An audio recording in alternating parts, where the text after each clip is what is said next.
Shalom, Kahaloyim, Yahweh, Ba'ashem, Yahushai, Ba'ashem, Rachakodash. Double honors to our apostles and elders of Great Millstone. Peace and blessings to the elect. I just wanted to speak on a topic that has to do with examining yourselves, which is something that we should be doing each and every single day. A day shouldn't go by without you examining yourself, even if it's in a very small matter, even if it's only for a few minutes. We should always be constantly doing our best to walk on eggshells and to basically see how we can continue to improve ourselves, improve our lives, continue to be a better servant in doing Yahweh Ba'ashem Yahushai's will, and that's going to look different from brother to brother. The way your sacrifice looks is going to be different from the way my sacrifice looks, and vice versa. Something that may be good for you may not be good for another person, and of course vice versa. So this is different from brother to brother, from sister to sister, from one hopeful elect member to another. And your job, my job, all of our jobs is to identify what that looks like and continue to just build upon that so that we stay on the proper path, as I mentioned. What you don't want to do is judge your sacrifice based upon another person's walk, right? Oh, they're doing this, how come I can't do it, right? Or, man, this is what I'm doing, how come they're not doing this? They should be doing this too. That's going to lead you down a path of destruction. And ultimately, it can get you to be a little bit covetousness, which is what we're not supposed to be, right? That's one of the 10 commandments, thou shalt not covet. And so we just always have to examine ourselves and know what our individual sacrifice means and what that looks like. So we're going to start here, James 4, verse 17, the very last verse. Therefore, to him that knoweth to do good and doeth it not, to him it is sin. So once again, this is going to look different from one person to the next. Because like I said, something that another brother is doing, you may not be able to do. What you're doing, another brother may not be able to do either. And it could be counted for sin. And I like this verse because, I'll speak very lightly with this, but this verse kind of transcends the law. It's speaking outside of the boundaries of what the law tells us, because the law is very, very specific, right? The law is very specific in terms of things we should and should not be doing.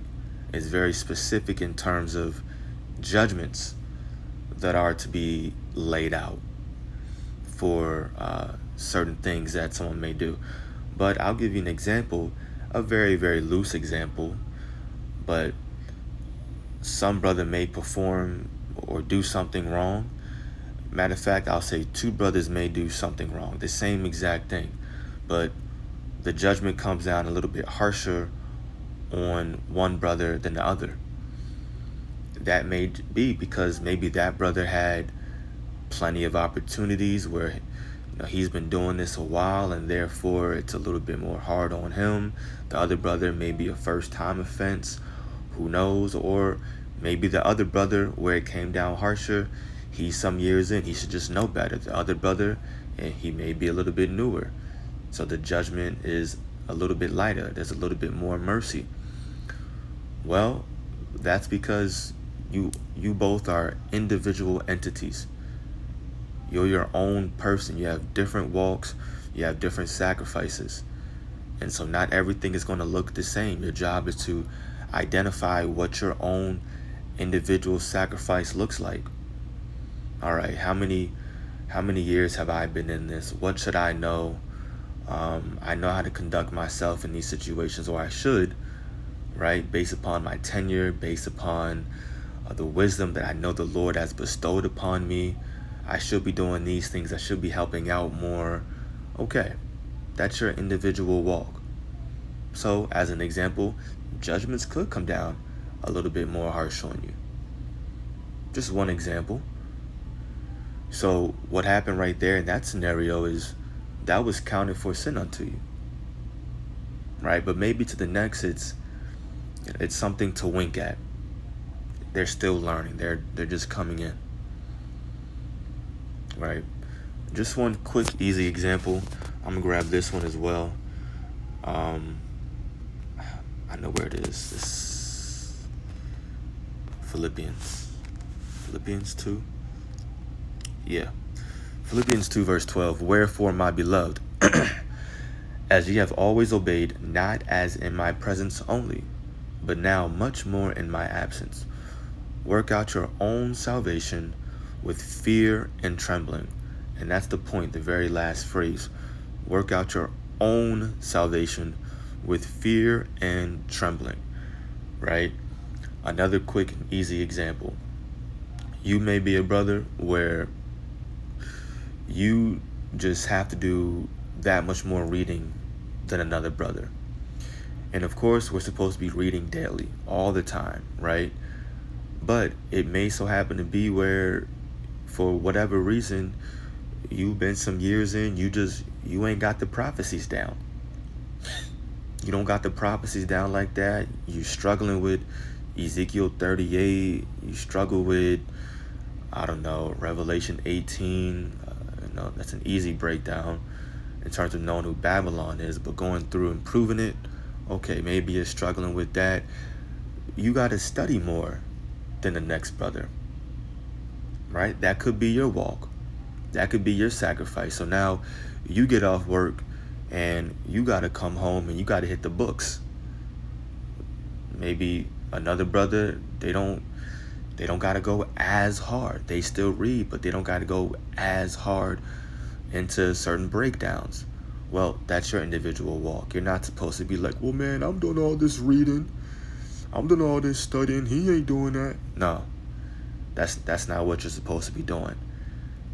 You got this beam in your eye, and now you eyeing down the next brother. No, something is wrong with you first. You have to worry about your own salvation.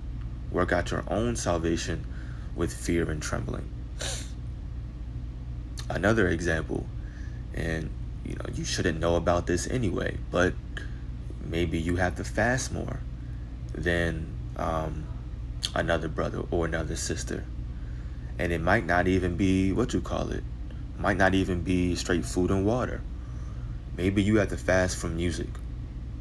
And then the next thing you know, your car breaks down and you catch a ride from a brother.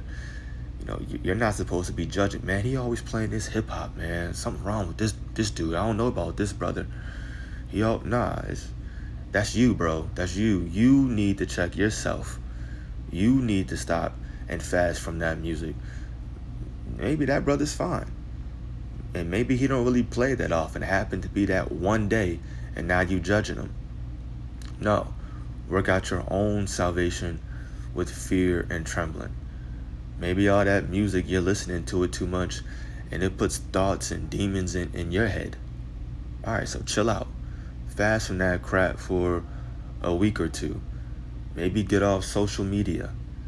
Maybe put the sticks down. Stop playing the games so often, so long. Staying up 2, 3 in the morning.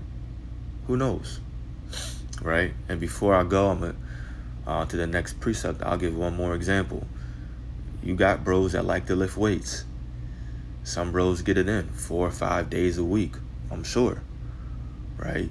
But maybe that's just not you. Maybe you can't get it in that often. You're that guy, you got to come home and study them precepts, right? You got to get more rooted, where you can't look at another brother, man, I want to do that too. How come I can't do that? No, and now you're messing up your salvation because you need to get into the word more. That brother, he knows what he's doing.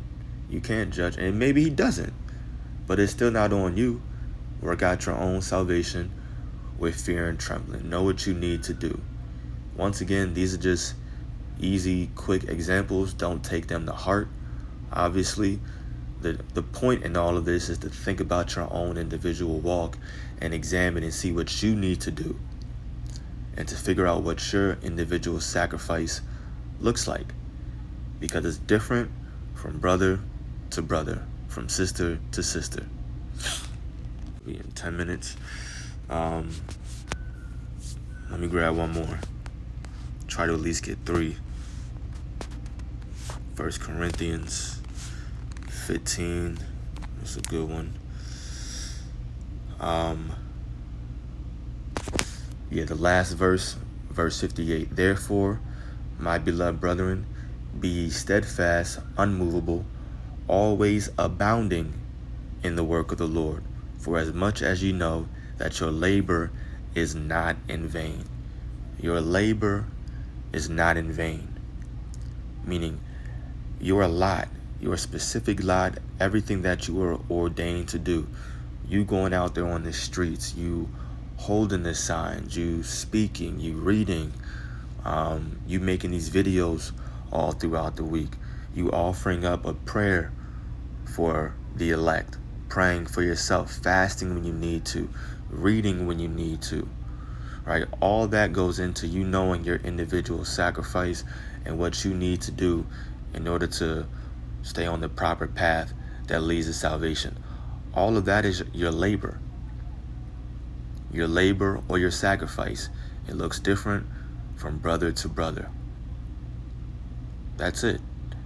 It says it's not in vain. And we're supposed to be abounding. That's the point as well. If you're not abounding, meaning you're not growing, then you're doing something wrong.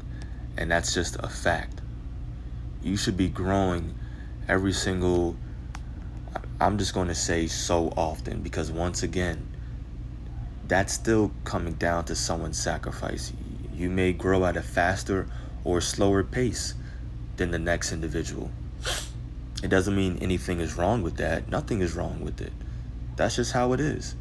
But as long as you're doing something, as long as you're growing, then you're okay. You're on the right path. You're learning more. You're finding out more about yourself. And you're becoming a better servant for the Lord. That's all that matters. Continue to be steadfast. Continue to be unmovable. All that happens throughout examination. Growth doesn't happen except by examination. Yeah, quote that by Yag. That's what needs to happen. And it's going to look different, and that's the point. There are a few other precepts I could bring out, and we can say 1,000,001 examples. But, like I mentioned, these examples are just supposed to be something to give you a spark, just to help you start thinking about what your individual sacrifice looks like.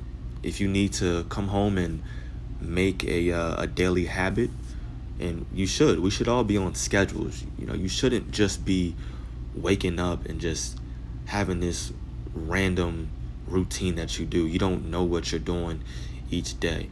That's not how we should be living right now. You should have a routine, a schedule that you're doing every single day. All right, we all got to go to work. So you wake up, you go to work. When you get off work, either, for myself, I hit the gym 2 to 3 days out of the week. All right, I know what those days look like. I want to make my videos. I try to get in 3 videos a week. I'm going to make my videos after work as well, maybe before I hit the gym. Cool. On the days where I don't hit the gym, I'm going to come home, do a little bit of reading, maybe learn a language, something. It's got to be something. Your mind shouldn't be idle. You shouldn't be idle. But anyway, I'm not going to keep rambling. Like I mentioned, just food for thought. So Lord's will, it was edifying to the elect. Call Loyam Yahweh Ba'ashem Yahushai Ba'ashem Rakakudash. Double honors to our apostles and elders of Great Millstone. Peace and blessings to the elect. Shalom.